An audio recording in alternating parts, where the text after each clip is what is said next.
Hello and welcome to this video. Let's look at the plural forms of nouns. Now sometimes it's as easy as adding an S to the end of the singular in order to create the plural form. So that's our scenario number one. Lamp, I add an S.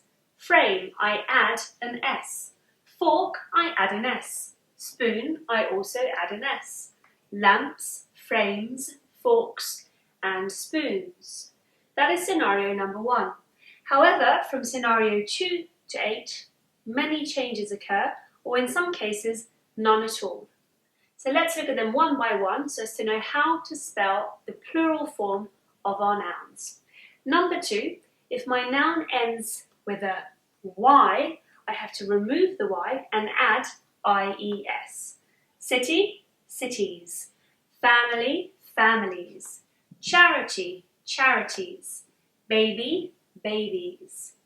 The third scenario, if my noun ends in O, I simply add ES. Tomatoes, volcanoes. If my noun ends in F or FE, I remove the F or the FE and I add VES.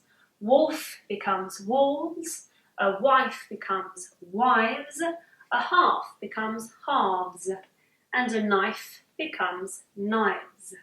So not only is there a change in spelling, but also in pronunciation.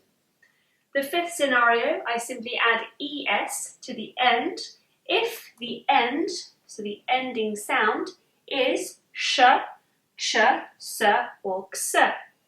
For example, sh, ashes, watch, watches, dress, dresses, and box, boxes. Sixth scenario, no changes. A series, several series. A deer, several deer. A species, several species. Number 7, they take a different form when they go from singular to plural. A child becomes children. A mouse becomes mice. A foot becomes feet. And finally, if I take a Latin word that ends in US, I remove the US and I add I. Alumnus becomes alumni. Cactus becomes cacti. Nucleus becomes nuclei. Thanks for watching, and I'll see you soon.